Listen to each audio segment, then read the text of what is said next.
വാർത്തകൾ സമഗ്രമായി നോക്കാം. ആദ്യം പ്രധാന തലക്കെട്ടുകൾ. കോട്ടയം മെഡിക്കൽ കോളേജ് ആശുപത്രിയിൽ കെട്ടിടഭാഗം തകർന്നു വീണ് വീട്ടമ്മയ്ക്ക് ദാരുണാന്ത്യം. മരിച്ചത് മകളുടെ ശസ്ത്രക്രിയയ്ക്കായി എത്തിയ തലയോലപ്പറമ്പ് സ്വദേശിനി ബിന്ദു.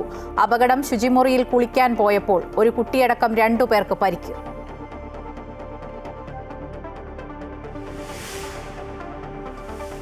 ബിന്ദു കുടുങ്ങിക്കിടന്നത് 2.5 മണിക്കൂറോളം. തിരച്ചിൽ ഊർജിതമാക്കിയത് കാണാനില്ലെന്ന ഭർത്താവിന്റെ പരാതിക്ക് ശേഷം ഉപയോഗിക്കുന്ന കെട്ടിടമല്ലെന്നും കൂടുതൽ പേർക്ക് അപായം സംഭവിച്ചിട്ടില്ലെന്നും ആദ്യമേ ഉറപ്പിച്ച് മന്ത്രിമാരായ വീണ ജോർജും VN വാസവനും. പ്രിൻസിപ്പളും സൂപ്രണ്ടുമാണ് അടച്ചിട്ട കെട്ടിടമെന്ന് പറഞ്ഞതെന്ന് പിന്നീട് തിരുത്തൽ. ജുഡീഷ്യൽ അന്വേഷണം വേണമെന്ന് പ്രതിപക്ഷം. മെഡിക്കൽ കോളേജിലെത്തിയ മുഖ്യമന്ത്രി പിണറായി വിജയനെ കരിങ്കൊടി കാണിച്ച് യൂത്ത് കോൺഗ്രസ് പ്രവർത്തകർ.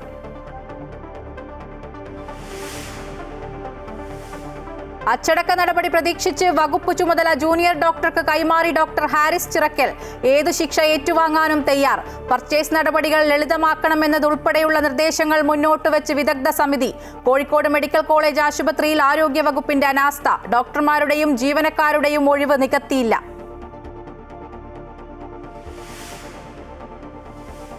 സംസ്ഥാനത്ത് വെളിച്ചെണ്ണ വില കുതിക്കുന്നു. വില വർധനവിന് കാരണം കൊപ്ര വിലയിലെ കുതിപ്പും പണപ്പെരുപ്പവും. ലിറ്ററിന് 400 രൂപ ആയതോടെ പ്രതിസന്ധിയിലായി സാധാരണക്കാരും ചെറുകിട വ്യാപാരികളും.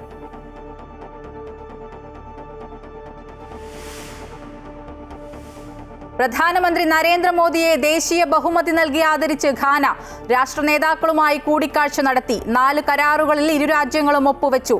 ഘാന പാർലമെന്റിനെയും മോദി അഭിസംബോധന ചെയ്തു.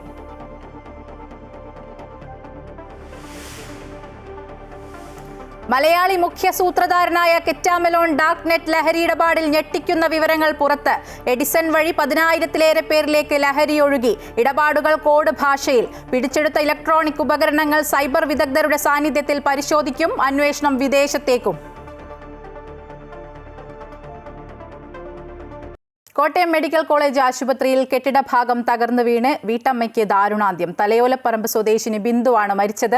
മകൾ നവമിയുടെ ശസ്ത്രക്രിയയ്ക്കായി എത്തിയതായിരുന്നു ബിന്ദു.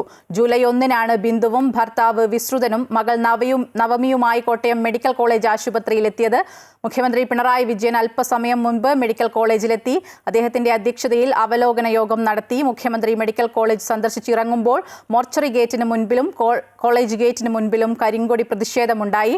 മന്ത്രിമാരായ വീണ ജോർജും VN വാസവനും മുഖ്യമന്ത്രിയോടൊപ്പം വാഹനത്തിലുണ്ടായിരുന്നു.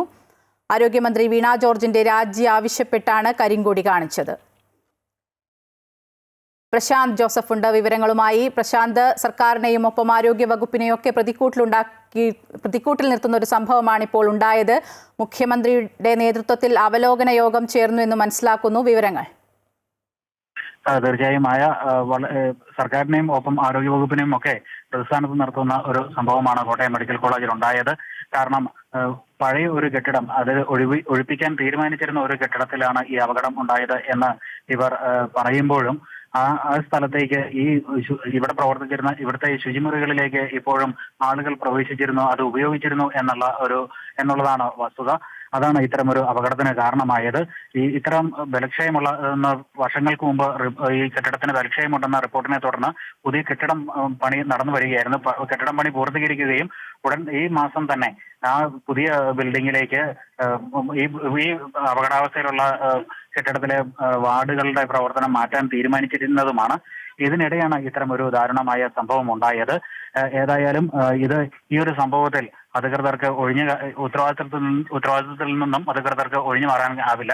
കാരണം ബലക്ഷയമുള്ള ഈ കെട്ടിടത്തിലെ ശുചിമുറി ഇപ്പോഴും ആളുകൾ ഉപയോഗിച്ചുകൊണ്ടിരുന്നു എന്നുള്ളതാണ്. ഇത് തടയുന്നതിന് ഫലപ്രദമായ നടപടികൾ സ്വീകരിക്കുന്നതിന് അധികൃതർക്ക് കഴിഞ്ഞിരുന്നില്ല. ഒരുപക്ഷെ അധികൃതർ ഇത് അറിഞ്ഞിരുന്നു പോലുമില്ല എന്നാണ് അവരുടെ പ്രതികരണങ്ങളിൽ നിന്നും മനസ്സിലാകുന്നത്. അപ്പോൾ ഇവർക്ക് ഇതിന്റെ ഉത്തരവാദിത്തത്തിൽ നിന്നും ഒഴിഞ്ഞു മാറാൻ കഴിയില്ല. ഏതായാലും അപകടം നടന്ന് ഇപ്പോൾ മരണപ്പെട്ട ബിന്ദുവിന്റെ പോസ്റ്റ്മോർട്ടം നടപടികൾ ഇപ്പോൾ കോട്ടയം മെഡിക്കൽ കോളേജ് ആശുപത്രിയിൽ പുരോഗമിച്ചുകൊണ്ടിരിക്കുകയാണ്. അല്പസമയത്തിനകം പോസ്റ്റ്മോർട്ടം നടപടികൾ പൂർത്തീകരിക്കുമെന്നാണ് മനസ്സിലാക്കാൻ കഴിയുന്നത്. അതിനുശേഷം മൃതദേഹം ബന്ധുക്കൾക്ക് വിട്ടു നൽകും. എന്നാൽ സംസ്കാരം നാളെയായിരിക്കും എന്നാണ് ബന്ധുക്കളുടെ ഭാഗത്തു നിന്നും ലഭിച്ചിരിക്കുന്ന സൂചന. അതേസമയം മുഖ്യമന്ത്രി അല്പസമയം മുൻപ് കോട്ടയം മെഡിക്കൽ കോളേജ് ആശുപത്രിയിലെത്തി അധികൃതരുമായും ആരോഗ്യവകുപ്പ് മന്ത്രി വീണ ജോർജുമായും ഒപ്പം ജില്ലയുടെ ചുമതലയുള്ള മന്ത്രി വി എൻ വാസവനുമായും സംസാരിച്ചു. അപകടത്തിന്റെ വിശദാംശങ്ങൾ അദ്ദേഹം ആരാഞ്ഞു. തുടർന്ന് അന്വേഷണം എപ്രകാരത്തിലാണ് തുടങ്ങിയ കാര്യങ്ങളെല്ലാം അദ്ദേഹം അന്വേഷിക്കുകയും ചെയ്തു. അതിനുശേഷം അദ്ദേഹം അവിടെ നിന്നും 15 മിനിറ്റിന് ശേഷം അദ്ദേഹം അവിടെ നിന്നും മടങ്ങി. കുറവലങ്ങാട് ഒരു ഉദ്ഘാടന ചടങ്ങുണ്ട്, അവിടേക്കാണ് മുഖ്യമന്ത്രി പോയത് എന്നാണ് നമുക്ക് മനസ്സിലാക്കാൻ കഴിയുന്നത്. അതേസമയം മുഖ്യമന്ത്രി മെഡിക്കൽ കോളേജ് ആശുപത്രിയിൽ നിന്നും വെളിയിലേക്ക് എത്തിയപ്പോൾ വെളിയിൽ കാത്തുനിന്ന യൂത്ത് കോൺഗ്രസ് പ്രവർത്തകർ മുഖ്യമന്ത്രിക്ക് നേരെ കരിങ്കൊടി കാണിക്കുകയും ചെയ്തു. നിരവധി യൂത്ത് കോൺഗ്രസ് പ്രവർത്തകർ ആശുപത്രിക്ക് വെളിയിൽ കാത്തു നിന്നിരുന്നു. വളരെ അപ്രതീക്ഷിതമായാണ് മുഖ്യമന്ത്രി എത്തിയിരുന്നതെങ്കിലും യൂത്ത് കോൺഗ്രസ് പ്രവർത്തകർ മന്ത്രി വീണ ജോർജിനെയും മന്ത്രി വി എൻ വാസവനെയും കരിങ്കൊടി കാണിക്കുന്നതിന് വേണ്ടി കാത്തു നിൽക്കുകയായിരുന്നു. ഇതിനിടയിലാണ് അപ്രതീക്ഷിതമായി മുഖ്യമന്ത്രി എത്തിയത്. തുടർന്ന് മുഖ്യമന്ത്രി തിരിച്ച് പുറത്തേക്ക് വരുവാനായി ഇവർ കാത്തു നിൽക്കുകയായിരുന്നു. മുഖ്യമന്ത്രി എത്തിയ സമയം മുഖ്യമന്ത്രിയും മറ്റു മന്ത്രിമാരുടെയും വാഹനങ്ങൾ കടന്നുപോയ സമയം ഇവർ കരിങ്കൊടി കാണിക്കുകയായിരുന്നു. എന്നാൽ പ്രതിഷേധങ്ങൾ അക്രമാസക്തമാകാതെ പോലീസ് നിയന്ത്രിച്ചു. മന്ത്രിമാരുടെ വാഹനങ്ങൾ കടന്നു പോവുകയും ചെയ്തു. എന്നാൽ പ്രതിഷേധത്തിന് അയവുണ്ടായിട്ടില്ല. വിവിധ രാഷ്ട്രീയ സംഘടനകൾ, ആം ആദ്മി പാർട്ടി, SDPI അടക്കം വിവിധ സംഘടനകൾ പ്രതിഷേധവുമായി മെഡിക്കൽ കോളേജിന് മുന്നിൽ ഇപ്പോഴും നിലയുറപ്പിച്ചിട്ടുണ്ട്. അവരുടെ പ്രതിഷേധങ്ങൾ ഇവിടെ തുടരുകയാണ്. നാളെ കൂടുതൽ പ്രതിഷേധങ്ങൾ ഉണ്ടാകാൻ സാധ്യതയുണ്ട്. നാളെയാണ് ബിന്ദുവിന്റെ സംസ്കാര ചടങ്ങുകൾ നടക്കുക എന്നാണ് നമുക്ക് ലഭിച്ചിരിക്കുന്ന സൂചന. ഏതായാലും നാളെ വളരെ സ്ഫോടനാത്മകമായ പ്രതിഷേധങ്ങൾ കോട്ടയം മെഡിക്കൽ കോളേജിന്റെ പരിസരത്ത് ഉണ്ടാകുമെന്നുള്ള സൂചന തന്നെയാണ് നമുക്ക് ലഭിച്ചിരിക്കുന്നത്. മായ. ശരി, പ്രശാന്ത് ജോസഫാണ് വിവരങ്ങൾ പങ്കുവച്ചത്. തിരച്ചിൽ വൈകിയില്ലെന്ന് മന്ത്രിമാരായ വീണ ജോർജും വി എൻ വാസവനും. ശ്രമിച്ചത് അടിയന്തര രക്ഷാപ്രവർത്തനത്തിനാണ്. യന്ത്രങ്ങൾ എത്തിക്കാൻ പ്രയാസമുണ്ടായിരുന്നുവെന്നും മന്ത്രി ആരും കുടുങ്ങിയിട്ടില്ലെന്നാണ് ആദ്യം അറിഞ്ഞ വിവരമെന്നും മന്ത്രി പറഞ്ഞു. പ്രിൻസിപ്പളും സൂപ്രണ്ടുമാണ് അങ്ങനെ അറിയിച്ചത്. ചുമതലപ്പെട്ടവർ തന്നെയാണ് അടച്ചിട്ട കെട്ടിടമെന്ന് പറഞ്ഞതെന്നും സംഭവം അന്വേഷിക്കാൻ ജില്ലാ കളക്ടറെ അറിയിച്ചിട്ടുണ്ടെന്നും മന്ത്രി പറഞ്ഞു. അല്ല, അത് അടച്ച ബ്ലോക്കാണ് എന്നുള്ളത് തന്നെയാണ്. ഒരു ആ ബ്ലോക്ക് ഉപയോഗിക്കുന്നില്ല, അടച്ചിട്ടിരുന്നൊരു ബ്ലോക്കാണെന്നുള്ളതാണ് പ്രാഥമികമായിട്ടുള്ള ഇൻഫർമേഷൻ. അല്ല, അത് ഞാനല്ല, അത് പരിശോധിക്കണമല്ലോ. ഓരോ ഇൻസ്റ്റിറ്റ്യൂഷൻസിലും ഇങ്ങനെയൊക്കെയുള്ള കാര്യങ്ങൾ ഉണ്ടാകും. അപ്പോൾ ആ ഇൻസ്റ്റിറ്റ്യൂഷനിൽ എന്തൊക്കെ നടപടികൾ സ്വീകരിച്ചിട്ടുണ്ട്, ഇപ്പോൾ ഇവിടെ ഇതിൽ എന്ത് നടപടി സ്വീകരിച്ചിട്ടുണ്ട് എന്നുള്ളത് തീർച്ചയായിട്ടും അത് പരിശോധനയിൽ നമുക്ക് കാണാം. നോക്കൂ, നമ്മൾ ചെയ്ത കാര്യങ്ങളിൽ ഈ മെഷീൻ കൊണ്ടുവരുന്നതിന് തന്നെ എന്താണ് അതിൻ്റെ കാരണം? അത് ആരെങ്കിലും അതിൽ അകപ്പെട്ടിട്ടുണ്ടെങ്കിൽ രക്ഷിക്കുന്നതിന് വേണ്ടിയിട്ടാണ്. കെട്ടിടാവശിഷ്ടങ്ങൾ മാറ്റുക മാത്രമാണെങ്കിൽ അത് പിന്നീട് ചെയ്യാവുന്ന ഒരു കാര്യമാണല്ലോ. അപ്പോൾ ഇതിൽ ആ സമയത്ത് ഇമ്മീഡിയറ്റ് ആയിട്ട് മിനിറ്റുകൾക്കുള്ളിൽ ഒരു മെഷീൻ അവിടെ എത്തി ഇത് അവിടെ നിന്ന് മാറ്റണമെങ്കിൽ അത് അതിൻ്റെ അർജൻസി എന്താണ്, ഇതിനുള്ളിൽ ആരെങ്കിലും ഉണ്ടോ എന്നുള്ളത് പരിശോധിക്കുന്നതിന് തന്നെയാണ്. അതുകൊണ്ടാണ്.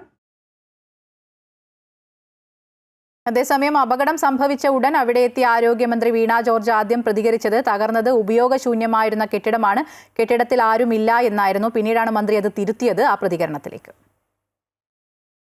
ഒരു അടച്ചിട്ടിരുന്ന ബ്ലോക്കാണ് തകർന്നതെന്ന് വെച്ചാൽ അത് ഇടിഞ്ഞ് വീണത്. അവിടെ ടോയ്ലറ്റ് ബ്ലോക്കാണ് ഉണ്ടായിരുന്നത്. അത് ഉപയോഗശൂന്യമായതുകൊണ്ട് മറ്റു വാർഡുകളിൽ അതിന് പകരം ടോയ്ലറ്റുകൾ നിർമ്മിച്ച് അതാണ് ആളുകൾ ഉപയോഗിച്ച് വന്നിരുന്നത്. അങ്ങനെയാണ് പ്രിൻസിപ്പളും സൂപ്രണ്ടും ഇവിടെ അറിയിച്ചിട്ടുള്ളത്. അപ്പോൾ നമ്മുടെ സർജിക്കൽ ബ്ലോക്കിൽ അല്ലെങ്കിൽ ഇപ്പോൾ നിലവിലുള്ള ആ ബ്ലോക്കിനോട് ചേർന്ന് ഘട്ടത്തിൽ നിർമ്മിച്ച ഒരു ടോയ്ലറ്റ് ബ്ലോക്കാണ്. അപ്പോൾ സർജിക്കൽ ബ്ലോക്ക് 68 വർഷം മുൻപ് നിർമ്മിച്ച ഒരു കെട്ടിടമാണ്. അപ്പോൾ സ്വാഭാവികമായിട്ടും അതിനനുസരിച്ചിട്ടുള്ള പ്രശ്നങ്ങൾ ആ ബിൽഡിങ്ങിലുണ്ട്. അതുകൊണ്ടാണ് സംസ്ഥാന സർക്കാർ കിഫ്ബിയിലൂടെ പണം അനുവദിച്ചുകൊണ്ട്, ഇപ്പോൾ കോട്ടയം മെഡിക്കൽ കോളേജിന് മൊത്തമായി നമ്മൾ അനുവദിച്ചത് 536 കോടി രൂപയാണ്. ഈ ബിൽഡിങ് ഇപ്പോൾ നമ്മൾ ഈ നിൽക്കുന്ന ബിൽഡിംഗ് സർജിക്കൽ ബ്ലോക്കാണ്. അവിടെ 360 ബെഡാണുള്ളത്. ഇവിടെ നമുക്ക് ടോട്ടൽ 565 ബെഡുകളാണ് നമുക്കിവിടെ. കെട്ടിടം തകർന്നു വീണ അപകടമുണ്ടായ കോട്ടയം മെഡിക്കൽ കോളേജ് ആശുപത്രിയിൽ ഫ്രാൻസിസ് ജോർജ് MP-യും ജില്ലയിൽ നിന്നുള്ള UDF MLA-മാരും സന്ദർശനം നടത്തി. തിരുവഞ്ചൂർ രാധാകൃഷ്ണൻ, മാണി C. കാപ്പൻ, ചാണ്ടിയുമ്മൻ തുടങ്ങിയവരാണ് സന്ദർശനം നടത്തിയത്. മെഡിക്കൽ കോളേജിലെ അപകട മരണത്തിന് കാരണം അധികൃതരുടെ ഭാഗത്തെ അലംഭാവമെന്ന് തിരുവഞ്ചൂർ രാധാകൃഷ്ണൻ പ്രതികരിച്ചു. തിരച്ചിൽ നടത്താൻ വൈകിയതാണ് തലയോലപ്പറമ്പ് സ്വദേശിനിയുടെ മരണത്തിന് കാരണമെന്നും അദ്ദേഹം പറഞ്ഞു. ആ തെരച്ചിൽ വൈകിയതാണ് അതിന്റെ അവസാനം ഒരു സാധു സ്ത്രീ മരിക്കാനിടയായത്. 2 മണിക്കൂറാണ് വൈകിച്ചത്. എന്ത് കാരണത്താല വിശദീകരിക്കണം. ഈ 2 മണിക്കൂർ എന്തുകൊണ്ട് വൈകിച്ചു എന്നുള്ളത് ജനങ്ങളോട് പറയണ്ടേ, ഞങ്ങൾക്ക് അറിയണ്ടേ? ഞങ്ങൾ ഇവിടുത്തുള്ള ജനപ്രതിനിധികളല്ലേ, എല്ലാവരും ഒരുമിച്ച് നിൽക്കുകയല്ലേ. ഈ കെട്ടിടത്തിന്റെ ഒരു രൂപകൽപ്പന 4 വശവും കെട്ടിടങ്ങളെ സംഭവവുമായി ബന്ധപ്പെട്ട് കോട്ടയം ജില്ലാ കളക്ടർ പ്രതികരിച്ചിട്ടുണ്ട്. അതിലേക്ക്. തകർന്ന ഒരു വിഷയമായിട്ടല്ല ഇതിനെ കാണേണ്ടത്. ഒരു വാർഡിൻ്റെ ഒരു എൻഡിൽ സംഭവിച്ച ഒരു സ്ലിപ്പാണ്. അതുമായി ബന്ധപ്പെട്ട് കാര്യങ്ങൾ മുമ്പോട്ട് പോയി എന്നാണ് ഞാൻ മനസ്സിലാക്കുന്നത്. ഞാൻ അതിനെക്കുറിച്ച് വിശദമായി കണ്ടിട്ടില്ല. എനിക്ക് കാണാതെ എനിക്ക് പറയാം. 3 നിലയുടെ കെട്ടിടമാണ്. അതിൽ 2 നിലയിലെ ബാത്റൂം അടച്ചിരുന്നു. പക്ഷേ മുകളിലത്തെ നിലയിലെ ബാത്റൂം പ്രവർത്തിക്കുകയും ചെയ്തിരുന്നു. ഇത്തരത്തിൽ ഈ ഒരു അത് വിശദമായി എനിക്ക് പരിശോധിച്ചാൽ മാത്രമേ കൃത്യമായ മറുപടി പറയാനായിട്ട് പറ്റുള്ളൂ. പ്രാഥമിക അന്വേഷണം നടത്തിയിട്ടില്ല. ഞാൻ നാളെ രാവിലെ തന്നെ വന്നിട്ട് അന്വേഷണം ആരംഭിക്കും. തീർച്ചയായിട്ടും. ഇല്ല. ഞാൻ കോട്ടയം മെഡിക്കൽ കോളേജിൽ കെട്ടിടം ഇടിഞ്ഞു വീണ് സ്ത്രീ മരിക്കാനിടയായ സാഹചര്യം ദൗർഭാഗ്യകരമെന്ന് പ്രതിപക്ഷ നേതാവ് വി ഡി സതീശൻ. തെറ്റായ വിവരം നൽകിക്കൊണ്ട് രക്ഷാപ്രവർത്തനത്തെ ഇല്ലാതാക്കുകയായിരുന്നു മന്ത്രി. സാമാന്യ ബുദ്ധിയുള്ളവർ ആദ്യം ആരെങ്കിലും അകപ്പെട്ടിട്ടുണ്ടോ എന്ന് പരിശോധിക്കാനാണ് പറയുക. തന്റെ ഉത്തരവാദിത്തത്തിൽ നിന്നും ആരോഗ്യമന്ത്രിക്ക് ഒഴിഞ്ഞുമാറാൻ കഴിയില്ലെന്നും വി ഡി സതീശൻ പറഞ്ഞു. ആള് മിസ്സിംഗ് ആണെന്നുള്ള വിവരം അറിയാമല്ലോ. ഉദ്യോഗസ്ഥന്മാർ പറയുന്നത് തൊണ്ട തൊടാതെ വിഴിഞ്ഞാണ് ഒരു മന്ത്രി ചെയ്യേണ്ടത്. നമ്മളാണെങ്കിൽ എന്ത് ചെയ്യും? ഒരു അപകടം ഉണ്ടായാൽ അതിൻ്റെ അകത്ത് ആരെങ്കിലും ഉണ്ടോ, എന്തെങ്കിലും പറ്റിയിട്ടുണ്ടോ എന്ന് പരിശോധിക്കാൻ പറയില്ലേ? ആരെങ്കിലും പറയില്ലേ? ഒരു കെട്ടിടം ഇടിഞ്ഞു വീണാൽ അത് ഇന്ന് രാവിലെ കൂടി ഉപയോഗിച്ചിരുന്ന കെട്ടിടം ഏത് ഉദ്യോഗസ്ഥനാണ് പറഞ്ഞത്? എത്ര പേര് മൊഴി കൊടുത്തിട്ടുണ്ട് നിങ്ങളുടെ മാധ്യമങ്ങളുടെ മുമ്പിൽ വന്ന്? അവർ ടോയ്ലറ്റ് ഉപയോഗിച്ചാണ്, ഇപ്പം കുളിച്ച് പുറത്തിറങ്ങി വന്നതാണെന്ന് എത്ര പേര് മാധ്യമങ്ങളോട് വന്ന് പറഞ്ഞിട്ടുണ്ട്? ഇല്ലേ? എന്നിട്ട് ആരാണ് പറഞ്ഞത്? അത് തൊണ്ട തൊടാതെ വിഴുങ്ങി നേരെ വന്ന് അവിടെ ആരുമില്ല എന്ന് പറഞ്ഞിട്ട് അതുകൊണ്ടല്ലേ രക്ഷാപ്രവർത്തനം നടക്കാതെ പോയത്? അപ്പൊ കിട്ടിയ തെറ്റായ വിവരം വെച്ചുകൊണ്ട് ആ രക്ഷാപ്രവർത്തനത്തെ അവരില്ലാതാക്കി. ഇത് ഗുരുതരമായ തെറ്റാണ്. ഒരു കാരണവശാലും ന്യായീകരിക്കാൻ പറ്റില്ല. ഒരു ജീവൻ നഷ്ടപ്പെടാനിടയായില്ലേ ഇത് കാരണം? ഇത്ര ദയനീയമായ ഒരു അവസ്ഥയിൽ ആരോഗ്യരംഗത്തെ എത്തിച്ചതിന്റെ ഉത്തരവാദിത്വം ആരോഗ്യമന്ത്രിക്കാണ്. കോട്ടയം മെഡിക്കൽ കോളേജിൽ കെട്ടിടം തകർന്ന് സ്ത്രീ മരിക്കാനിടയായ സംഭവത്തിൽ ആരോഗ്യമന്ത്രി വീണ ജോർജ് രാജിവെക്കണമെന്നാവശ്യപ്പെട്ട് യൂത്ത് കോൺഗ്രസ് മന്ത്രിയുടെ ഔദ്യോഗിക വസതിയിലേക്ക് മാർച്ച് നടത്തി. മാർച്ച് പോലീസുമായുള്ള സംഘർഷത്തിൽ കലാശിച്ചു. ഗേറ്റിന് മുന്നിൽ ഉപരോധം നടത്തിയ പ്രവർത്തകരെ പോലീസ് പിന്നീട് അറസ്റ്റ് ചെയ്ത് നീക്കി.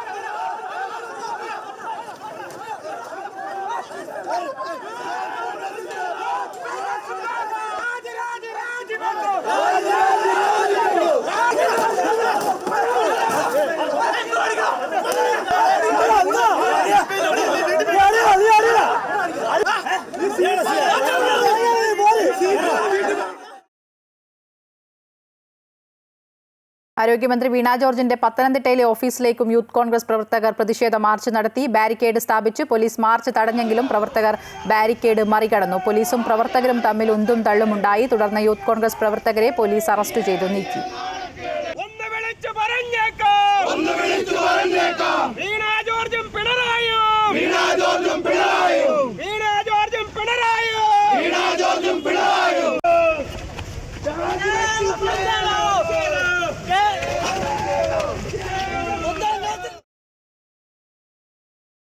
സംഭവത്തിൽ പ്രതിഷേധിച്ച് കോഴിക്കോട് യൂത്ത് ലീഗ് പ്രതിഷേധം സംഘടിപ്പിച്ചു. പ്രവർത്തകർ കോഴിക്കോട് KSRTC ബസ് സ്റ്റാൻഡിന് സമീപം റോഡ് ഉപരോധിച്ചു. ആരോഗ്യമന്ത്രി വീണ ജോർജ് രാജിവെക്കണമെന്നാവശ്യപ്പെട്ടാണ് പ്രതിഷേധം നടത്തിയത്. ഗതാഗതം തടസ്സപ്പെട്ടതോടെ പോലീസ് യൂത്ത് ലീഗ് പ്രവർത്തകരെ ബലം പ്രയോഗിച്ച് അറസ്റ്റ് നീക്കി.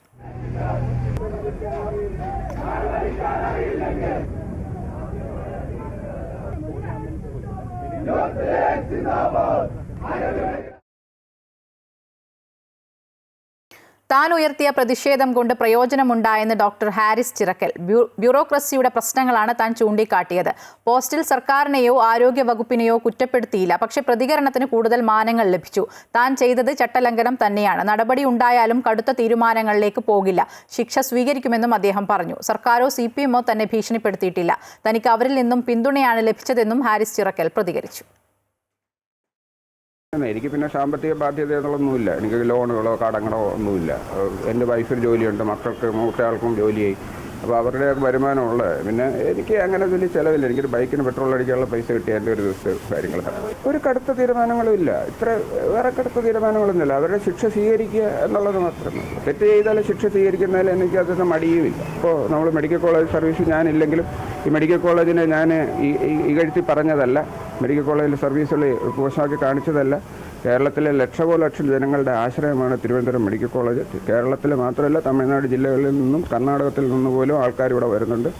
അതിപ്രശസ്തമായ സ്ഥാപനമാണ്. 1956 ഉദ്ഘാടനം ചെയ്ത സ്ഥാപനമാണത്. വളരെ പ്രശസ്തമായ സ്ഥാപനമാണ്. വളരെ അതിപ്രശസ്തരായ ഡോക്ടർമാർ വർക്ക് ചെയ്യുന്ന സ്ഥലമാണ്. എല്ലാ ഡിപ്പാർട്ട്മെൻറ്റിലും ഞങ്ങളുടെ ഡിപ്പാർട്ട്മെൻറ്റിൽ തന്നെ 6 ഡോക്ടർമാരും 20 വർഷത്തോളം സർവീസ് ഉള്ളവരാണ്. കൂടാതെ മെഡിക്കൽ കോളേജ് യൂറോളജി വിഭാഗത്തിന്റെ പരിമിതികളെക്കുറിച്ചുള്ള ഡോക്ടർ ഹാരിസിന്റെ വിമർശനം ശരിവെച്ച് വിദഗ്ധ സമിതി റിപ്പോർട്ട്. ഉപകരണങ്ങൾ വാങ്ങുന്നതടക്കമുള്ള സംവിധാനങ്ങളുടെ പരിമിതി പരിഹരിക്കണമെന്ന് വിദഗ്ധ സമിതി നിർദ്ദേശിച്ചു. അതേസമയം ഡോക്ടറുടെ പരസ്യ പ്രതികരണം അച്ചടക്ക നടപടിയാണെന്ന് അന്വേഷണ റിപ്പോർട്ട് ചൂണ്ടിക്കാട്ടുന്നു. ആലപ്പുഴ മെഡിക്കൽ കോളേജ് മേധാവി ഡോക്ടർ പത്മകുമാറിന്റെ നേതൃത്വത്തിലുള്ള 4-അംഗ വിദഗ്ധ സമിതിയാണ് അന്വേഷണ റിപ്പോർട്ട് DMAക്ക് കൈമാറിയത്. ഡോക്ടർ ഹാരിസ് ചിറക്കലിനെ തള്ളാതെയാണ് വിദഗ്ധ സമിതിയുടെ റിപ്പോർട്ട്. സിസ്റ്റത്തിന് പ്രശ്നമുണ്ടെന്നും വിദ്യാർത്ഥിയുടെ ശസ്ത്രക്രിയയുടെ കാര്യത്തിൽ ഹാരിസ് പറയുന്നത് വസ്തുതയാണെന്നും റിപ്പോർട്ടിൽ പറയുന്നു. ശസ്ത്രക്രിയാ ഉപകരണങ്ങൾ സമയത്ത് ലഭ്യമാക്കാൻ കഴിഞ്ഞില്ല. എന്നാൽ ഇതിനു മുൻപ് ഉപകരണങ്ങളുടെ ലഭ്യതക്കുറവ് മൂലം ശസ്ത്രക്രിയകൾ മുടങ്ങിയതായി ശ്രദ്ധയിൽപ്പെട്ടിട്ടില്ലെന്നും സമിതി വ്യക്തമാക്കുന്നു. മികച്ച രീതിയിൽ പ്രവർത്തിക്കുന്ന വകുപ്പാണ് യൂറോളജിയുടേത്. ആഴ്ചയിൽ 6 ദിവസവും സങ്കീർണമായ ശസ്ത്രക്രിയകൾ വരെ ഇവിടെ നടക്കുന്നുണ്ട്. എന്നാൽ ഉപകരണങ്ങൾ വാങ്ങുന്ന പ്രക്രിയ ഏറെ സങ്കീർണമാണ്. നടപടിക്രമങ്ങളിലെ നൂലാമാലകൾ ഒഴിവാക്കണമെന്നാവശ്യപ്പെട്ട സമിതി ഇതിനായി ശുപാർശകളും നൽകിയിട്ടുണ്ട്. സൂപ്രണ്ടുമാർക്കും പ്രിൻസിപ്പാൾമാർക്കും കൂടുതൽ സാമ്പത്തിക അധികാരം നൽകണമെന്നും സമിതി ആവശ്യപ്പെട്ടു. ഡോക്ടർ ഹാരിസിന്റെ പരസ്യ പ്രതികരണം സർവീസ് ചട്ടലംഘനമാണെന്ന് പറയുന്ന സമിതി ഡോക്ടർ ഹാരിസ് ഉൾപ്പെടെ ആർക്കെതിരെയും അച്ചടക്ക നടപടിക്ക് ശുപാർശ ചെയ്തിട്ടില്ല. അമൃത ന്യൂസ്, തിരുവനന്തപുരം. കണ്ണൂരിൽ യൂത്ത് ലീഗ് ജില്ലാ കമ്മിറ്റി ജില്ലാ മെഡിക്കൽ ഓഫീസിലേക്ക് നടത്തിയ മാർച്ചിൽ സംഘർഷം. ഓഫീസിന്റെ ഗേറ്റ് തള്ളി തുറക്കാൻ ശ്രമിച്ച പ്രവർത്തകരെ പോലീസ് അറസ്റ്റ് ചെയ്തു നീക്കി. പ്രവർത്തകർക്കു നേരെ പോലീസ് ജലപീരങ്കിയും പ്രയോഗിച്ചു. കണ്ണൂർ ജില്ലയിലെ ആരോഗ്യ കേന്ദ്രങ്ങളോടുള്ള ഇടതു സർക്കാരിന്റെ അവഗണനയ്ക്കെതിരെയായിരുന്നു യൂത്ത് ലീഗ് സമരം. യൂത്ത് ലീഗ് സംസ്ഥാന ട്രഷറർ ഇസ്മായിൽ വയനാട് സമരം ഉദ്ഘാടനം ചെയ്തു.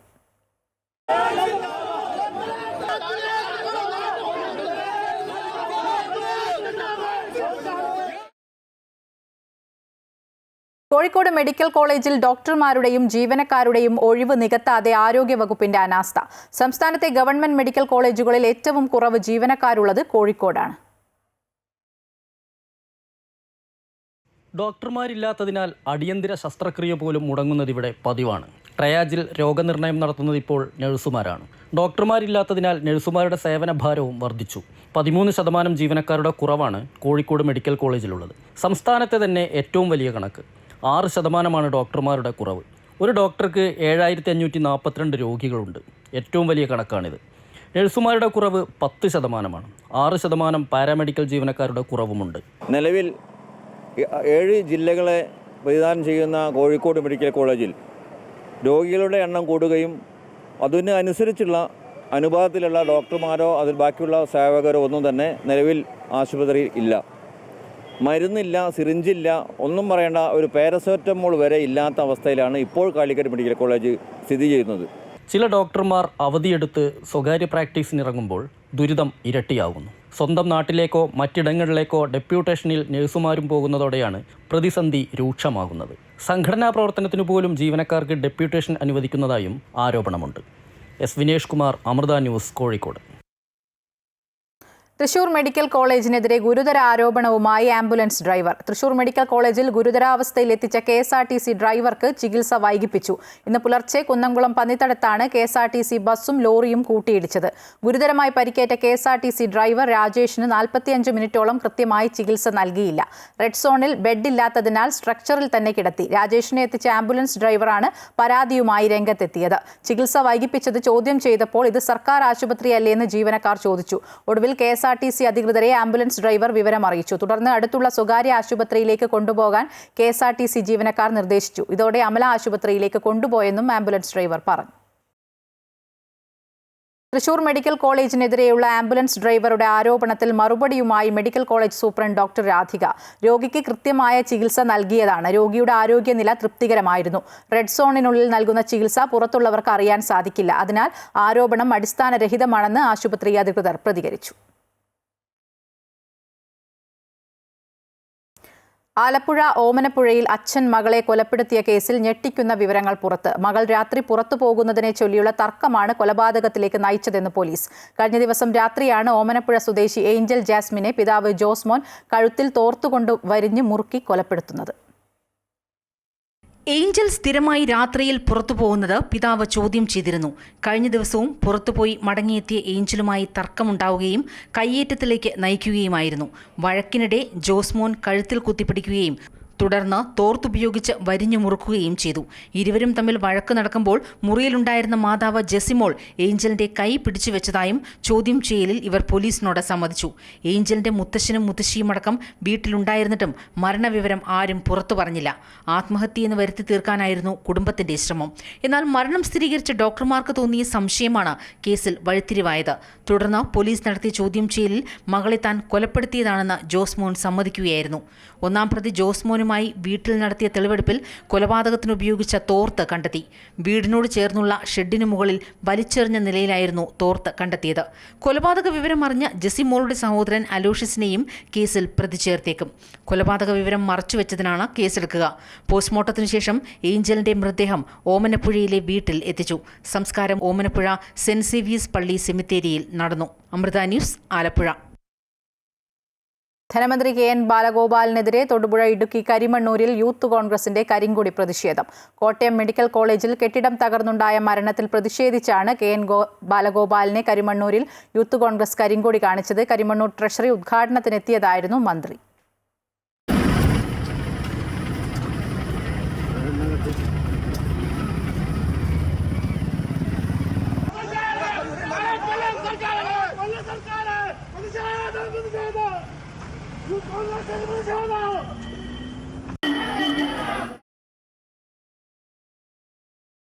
ഓൺലൈൻ ട്രേഡിംഗ് ഇൻവെസ്റ്റ്മെന്റ് വഴി 1.5 കോടിയിലധികം രൂപ തട്ടിയ കേസിൽ ഒരാൾ അറസ്റ്റിൽ. കണ്ണൂർ സ്വദേശി മുഹമ്മദ് ഷബീബാണ് സിറ്റി സൈബർ ക്രൈം പോലീസിന്റെ പിടിയിലായത്.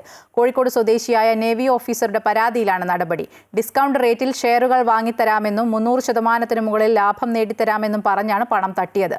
ബാങ്ക് അക്കൗണ്ട് എടുത്തു നൽകി മറ്റ് പ്രതികളെ സഹായിച്ചതും മുഹമ്മദ് ഷബീബാണ്. പ്രതിയുടെ വിദേശ ബന്ധങ്ങളും പോലീസ് അന്വേഷിക്കുന്നുണ്ട്. സീറോ മലബാർ സഭ എറണാകുളം അങ്കമാലി അതിരൂപതയിൽ ഒരു ഏകീകൃത കുർബാനയെങ്കിലും അർപ്പിക്കണമെന്ന നിർദ്ദേശം ഇന്നു മുതൽ പ്രാബല്യത്തിൽ. സഭാ ദിനാഘോഷങ്ങൾക്ക് മുന്നോടിയായി സഭാ ആസ്ഥാനത്ത് നടന്ന ചടങ്ങിൽ major arch bishop Raphael Thattil കുർബാന അർപ്പിച്ചു. അതേസമയം വിശ്വാസികളെ കേൾക്കാതെ വിമതരുടെ ആവശ്യങ്ങൾ പ്രകാരം തീരുമാനമെടുക്കുന്ന സഭാ തലവന്മാരുടെ നടപടിയിൽ പ്രതിഷേധിച്ച് വൺ ചർച്ച് വൺ കുർബാന മൂവ്മെന്റ് ഇന്ന് വഞ്ചനാ ദിനവും ആചരിച്ചു.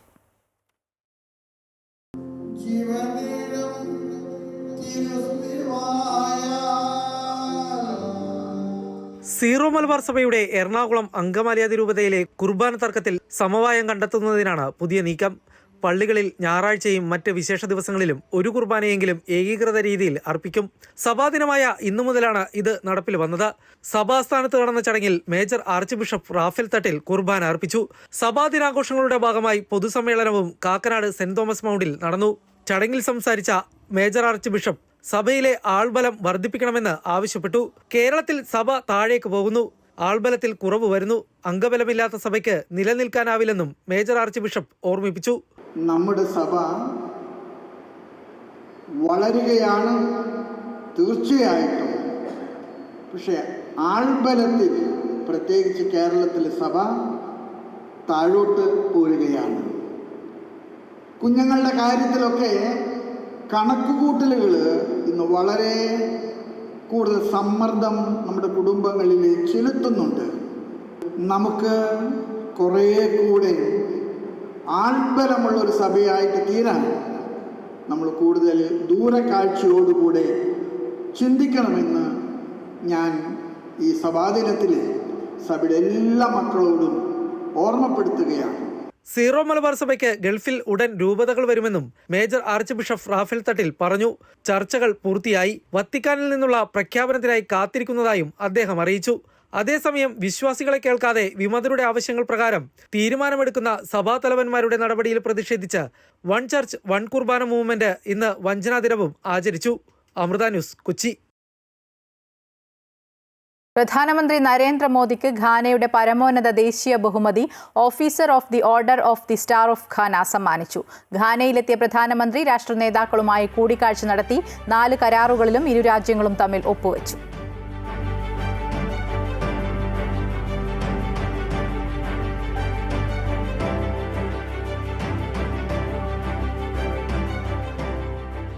World is also facing vice ചാൻസലറുടെ സസ്പെൻഷൻ ഉത്തരവ് തള്ളി രജിസ്ട്രാർ KS അനിൽകുമാർ കേരള സർവകലാശാല ആസ്ഥാനത്ത്. ഭരണഘടനാ ആമുഖം നൽകിയ SFI പ്രവർത്തകരും സിൻഡിക്കേറ്റ് അംഗങ്ങളും രജിസ്ട്രാറെ സ്വീകരിച്ചു. വൈസ് ചാൻസലർക്ക് പകരം ചുമതല നൽകിയിട്ടുള്ള ഡോക്ടർ സിസ തോമസും യൂണിവേഴ്സിറ്റി ഓഫീസിലെത്തി ചുമതല ഏറ്റെടുത്തു. SFI പ്രവർത്തകരും യൂണിവേഴ്സിറ്റി സിൻഡിക്കേറ്റ് അംഗങ്ങളും ചേർന്നാണ് യൂണിവേഴ്സിറ്റി ഓഫീസിലെത്തിയ രജിസ്ട്രാർ KS അനിൽകുമാറിനെ ഭരണഘടന നൽകി സ്വീകരിച്ചത്. ഭരണഘടന സർവകലാശാല ആസ്ഥാനത്തിന് മുകളിൽ വെച്ച് SFI പ്രവർത്തകർ മുദ്രാവാക്യം വിളിച്ച് പ്രതിഷേധിച്ചു.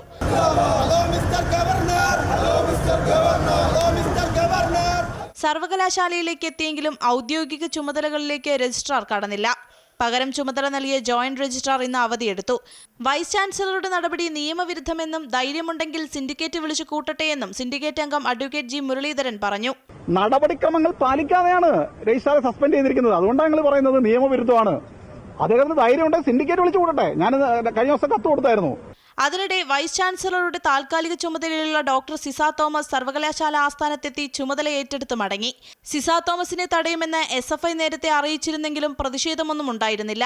അതേസമയം VC മോഹനൻ കുന്നുമ്മലിന്റെ നടപടിയെ നിയമപരമായും രാഷ്ട്രീയമായും നേരിടുമെന്ന് മന്ത്രി R ബിന്ദു വ്യക്തമാക്കി. സ്പഷ്ടമായും അധികാര ദുർവിനിയോഗമാണ് അദ്ദേഹത്തിന്റെ ഭാഗത്തുനിന്ന് ഉണ്ടായിട്ടുള്ളത്.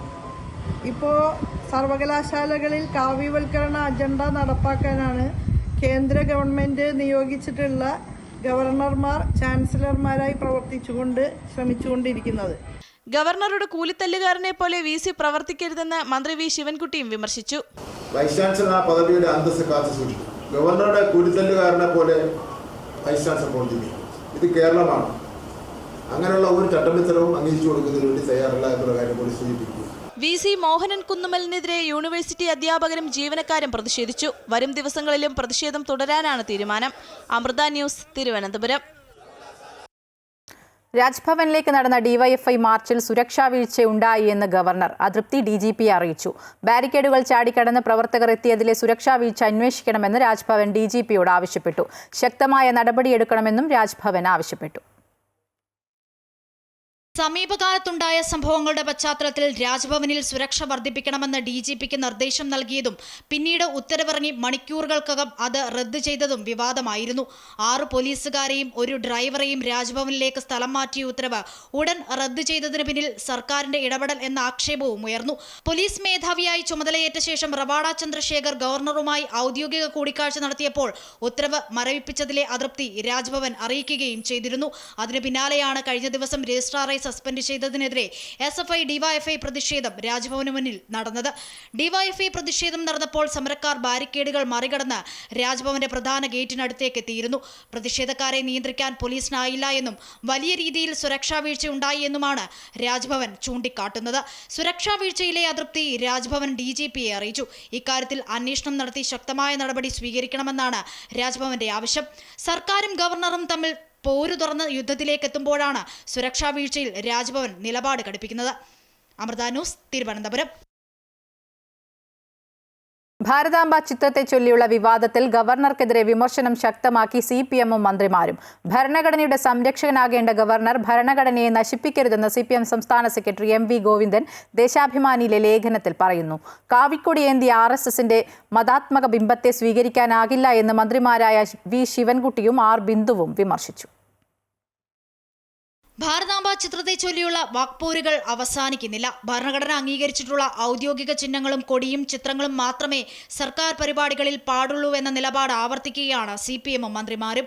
ഭരണഘടനയെ സംരക്ഷിക്കേണ്ട ഗവർണർ ഭരണഘടനയുടെ അന്തകനായി മാറരുത് എന്നാണ് CPM സംസ്ഥാന സെക്രട്ടറി MV ഗോവിന്ദൻ വിമർശിക്കുന്നത്. ദേശാഭിമാനി ലേഖനത്തിലാണ് ഗവർണർക്ക് സ്വതന്ത്രമായി നിർവഹിക്കാൻ കഴിയുന്ന ചുമതലകൾ ഒന്നുമില്ല എന്ന് ഭരണഘടന ചൂണ്ടിക്കാട്ടി MV ഗോവിന്ദൻ പ്രതിഷേധം അറിയിക്കുന്നത്. ഒരു സിംഹത്തിനരികെ കുന്തവും കാവി പതാകയും കാവി വസ്ത്രവും അണിഞ്ഞ സ്ത്രീരൂപത്തിന് ഭാരതാംബയുടെ പ്രതീകമാകാൻ കഴിയില്ല എന്ന വിമർശനവും MV ഗോവിന്ദൻ ആവർത്തിക്കുന്നു. അതിനിടെ ഭാരതാംബ ചിത്രത്തിനോടുള്ള നിലപാട് ആവർത്തിച്ച് മന്ത്രിമാരായ V ശിവൻകുട്ടിയും R ബിന്ദുവും രംഗത്തെത്തി. ഒരു സഹോദരി അല്ലെങ്കിൽ ഒരു വനിത ഇന്ത്യൻ ഭരണഘടനയിൽ ഇതിനെ സംബന്ധിച്ചുള്ള ഒന്നും പറയുന്നില്ല. ഒരു പഞ്ചായത്തിൽ പോലും പാസ്സാക്കിയിട്ടുള്ള കാര്യമല്ലേ. ഭരണഘടന പറയാത്ത ഒന്നിനെയും നാം അങ്ങേണ്ട കാര്യമില്ല. കാവിക്കൊടിയേന്തിയ സ്ത്രീയുടെ ചിത്രം ഇന്ത്യൻ പൊതുമനസ്സിലേക്ക് കൗശലപൂർവ്വം സന്നിവേശിപ്പിച്ചുകൊണ്ടിരിക്കുകയാണ്. അത് നോർമലൈസ് ചെയ്തെടുക്കുക അല്ലെങ്കിൽ അത് ലെജിറ്റിമൈസ് ചെയ്തെടുക്കുക എന്നുള്ളതാണ് ഇപ്പോൾ ഗവർണർ നടത്തിക്കൊണ്ടിരിക്കുന്നതായ ദൗത്യം. കാവിക്കൊടി ഏന്തിയ മതാത്മക ബിംബത്തിനെ സ്വതന്ത്ര ഇന്ത്യയുടെ ഒരു പശ്ചാത്തലത്തിൽ നമുക്ക് സ്വീകരിക്കാൻ സാധിക്കുമോ? ഭാരതാംബ ചിത്രത്തെ ചൊല്ലി സർക്കാരിന്റെയും പാർട്ടിയുടെയും പ്രതിഷേധം ശക്തമാകുമ്പോൾ വരും ദിനങ്ങൾ കൂടുതൽ കലുഷിതമാകുമെന്ന കാര്യത്തിൽ സംശയമില്ല. അമൃത ന്യൂസ്, തിരുവനന്തപുരം. കേരള സർവകലാശാല രജിസ്ട്രാറെ സസ്പെൻഡ് ചെയ്ത വൈസ് ചാൻസലറുടെ നടപടിയെ വിമർശിച്ച് പ്രതിപക്ഷ നേതാവ് വി.ഡി. സതീശൻ. രജിസ്ട്രാറെ സസ്പെൻഡ് ചെയ്യാനുള്ള അധികാരം വൈസ് ചാൻസലർക്കില്ലെന്നും നിയമപരമായി നിലനിൽക്കില്ലെന്നും പ്രതിപക്ഷ നേതാവ് ചൂണ്ടിക്കാട്ടി. ചാൻസലറായ ഗവർണർ അദ്ദേഹത്തിന്റെ സ്ഥാനത്തിന് യോജിച്ച രീതിയിൽ പെരുമാറണം. മുഖ്യമന്ത്രി ഇക്കാര്യത്തിൽ ഇതുവരെ മറുപടി പറഞ്ഞിട്ടില്ലെന്നും പ്രതിപക്ഷ നേതാവ് വിമർശിച്ചു. അല്ലാതെ വൈസ് ചാൻസലർക്ക് യഥാർത്ഥത്തിൽ രജിസ്ട്രാറെ സസ്പെൻഡ് ചെയ്യാൻ അധികാരമുണ്ടോ? എനിക്ക് തോന്നുന്നില്ല. അത് നിയമപരമായി നിലനിൽക്കുന്ന ഒരു സസ്പെൻഷൻ അല്ല. മാത്രമല്ല, ഒന്നാമത്തെ കാര്യം, രജിസ്ട്രാറാണെങ്കിലും മതസംഘടനകൾക്ക് സെനറ്റ് ഹോൾ കൊടുക്കാൻ പാടില്ല എന്നുള്ള തീരുമാനം ഉണ്ടെന്നാണ് എൻ്റെ അറിവ്. കൊടുക്കാൻ പാടില്ലായിരുന്നല്ലോ, ഇതൊരു മതസംഘടനയല്ലേ. പിന്നെ കൊടുത്തിട്ട് അവർ വന്ന് അവിടെ എന്തൊക്കെയാണ് വയ്ക്കുന്നത് എന്നുള്ളതിനെ കുറിച്ചിട്ട് പറയേണ്ട കാര്യമുണ്ടോ? ഒരാൾക്ക് വാടകയ്ക്ക് കൊടുത്തിട്ട് വാടകയ്ക്ക് കൊടുക്കുന്ന ആളുകൾ വന്നിട്ട് അതിൻ്റെ ബാക്ക് ഡോപ്പ് അവർക്ക് ഇഷ്ടമുള്ളത് വയ്ക്കും. അതുകൊണ്ടാണ് എനിക്ക് തോന്നുന്ന തീരുമാനമുണ്ട് സെനറ്റ് ഹോളിനെ സംബന്ധിച്ച്, മതസംഘടനകൾക്ക് കൊടുക്കരുത്. ഇപ്പോൾ കൊടുത്ത് ഇടുക്കി ചിന്നക്കനാലിലെ ജനവാസ മേഖലയിൽ പുലി ഇറങ്ങി. പ്രദേശവാസിയായ രാജാപാണ്ടിയുടെ വളർത്തുനായയെ പുലി പിടിച്ചു. ഒരാഴ്ചയായി തോട്ടമേഖലയിൽ പുലിയുടെ സാന്നിധ്യമുണ്ടെന്ന് നാട്ടുകാർ പറയുന്നു. കഴിഞ്ഞ രാത്രിയിലാണ് ചിന്നക്കനാൽ പവർ ഹൌസ് സ്വദേശി രാജപാണ്ടിയുടെ വളർത്തുനായയെ പുലി ആക്രമിച്ചത്. വീടിന്റെ പരിസര പ്രദേശത്ത് പുലിയുടെ കാൽപ്പാടുകളും കണ്ടെത്തി. ചിന്നക്കനാൽ ഗ്രാമപഞ്ചായത്തിൽ ഉൾപ്പെട്ടു വരുന്ന സൂര്യനെല്ലി HML എസ്റ്റേറ്റിന്റെ തേയിലത്തോട്ടത്തിൽ പുലിയുടെ സാന്നിധ്യം കഴിഞ്ഞ ദിവസം കണ്ടെത്തി. ഈ പുലിയുടെ ആക്രമണം ഇവിടെ ഉണ്ടാകുന്നതിന് മുമ്പ് ഈ പുലിയെ പിടിക്കാനുള്ള സംവിധാനം ഒരുക്കണമെന്ന് തോട്ടം തൊഴിലാളികളുടെ ട്രേഡ് യൂണിയന്റെ നേതൃത്വത്തിൽ ബഹുമാനപ്പെട്ട ഫോറസ്റ്റ് ഓഫീസർക്കും DFOയ്ക്കും കത്ത് നൽകിയിട്ടുണ്ട്. ഒരാഴ്ച മുമ്പ് തോട്ടം മേഖലയിൽ പുലിയെ നാട്ടുകാർ കാണുകയും ദൃശ്യങ്ങൾ പകർത്തുകയും ചെയ്തിരുന്നു. തോട്ടം മേഖലയിൽ പുലി ഇറങ്ങിയതായി വനം വകുപ്പിൽ പരാതി നൽകിയിട്ടും നടപടി സ്വീകരിച്ചില്ലെന്നാണ് നാട്ടുകാരുടെ ആരോപണം. ചക്കക്കൊമ്പൻ അടക്കമുള്ള കാട്ടാനകളുടെ സാന്നിധ്യം പതിവായി ഉണ്ടാകുന്ന മേഖലയാണ് ചിന്നക്കനാൽ. കാട്ടാന ഭീഷണിക്ക് പിന്നാലെയാണിപ്പോൾ പുലിയും ജനവാസ മേഖലയിൽ ഭീതി പരത്തുന്നത്. MC Boban, Amrita news, Idukki. ലിവർപൂളിന്റെ പോർച്ചുഗീസ് സ്ട്രൈക്കർ ഡിയോഗോ ജോട്ടോ വാഹനാപകടത്തിൽ മരിച്ചു. സഹോദരനൊപ്പം താരം സഞ്ചരിച്ചിരുന്ന കാർ അപകടത്തിൽപ്പെടുകയായിരുന്നു. സഹോദരനും അപകടത്തിൽ മരിച്ചു. സ്പെയിനിലെ സമോറയ്ക്ക് സമീപമാണ് കാർ അപകടം നടന്നത്. അപകടത്തിൽ തീപിടിച്ച ജോട്ടോയുടെ കാർ പൂർണ്ണമായും കത്തിയമർന്നതായാണ് റിപ്പോർട്ട്. 28-കാരനായ ജോട്ടോയും സഹോദരൻ ആൻഡ്രേയും സംഭവസ്ഥലത്ത് തന്നെ മരിച്ചു. ലിവർപൂളിന്റെയും പോർച്ചുഗലിന്റെയും ഫോർവേഡ് താരമാണ് ഡിയാഗോ ജോട്ട. പാക്കോസ് ഡി ഫെരയുടെ യൂത്ത് അക്കാദമിയിലൂടെയായിരുന്നു ഫുട്ബോൾ ജീവിതം ആരംഭിച്ചത്. 2016-ൽ അത്ലറ്റിക്കോ മാഡ്രിഡിലേക്ക് മാറി. തുടർന്ന് പ്രീമിയർ ലീഗിൽ വോൾവർഹാംപ്ടൺ വണ്ടേഴ്സിലെത്തി. 2020-ലാണ് ലിവർപൂളിലെത്തുന്നത്. ക്ലബിനായി 123 മത്സരങ്ങളിൽ നിന്ന് 47 ഗോളുകൾ നേടി. 2019-2025 വർഷങ്ങളിൽ യുവേഫ നേഷൻസ് ലീഗ് കിരീടമുയർത്തിയ പോർച്ചുഗൽ ദേശീയ ടീമിലും അംഗമായിരുന്നു. ഇക്കഴിഞ്ഞ ജൂൺ 22-നായിരുന്നു ജോട്ടോയുടെ വിവാഹം. 3 മക്കളുള്ള ജോട്ടോ ദീർഘകാലമായി പ്രണയത്തിലായിരുന്ന കാമുകി റൂട്ട് കാർഡോസയാണ് വിവാഹം കഴിച്ചത്. മക്കളോടൊപ്പമുള്ള ഇവരുടെ വിവാഹ ഫോട്ടോയൊക്കെ വളരെയധികം ശ്രദ്ധ നേടിയിരുന്നു. News desk, Amrita TV.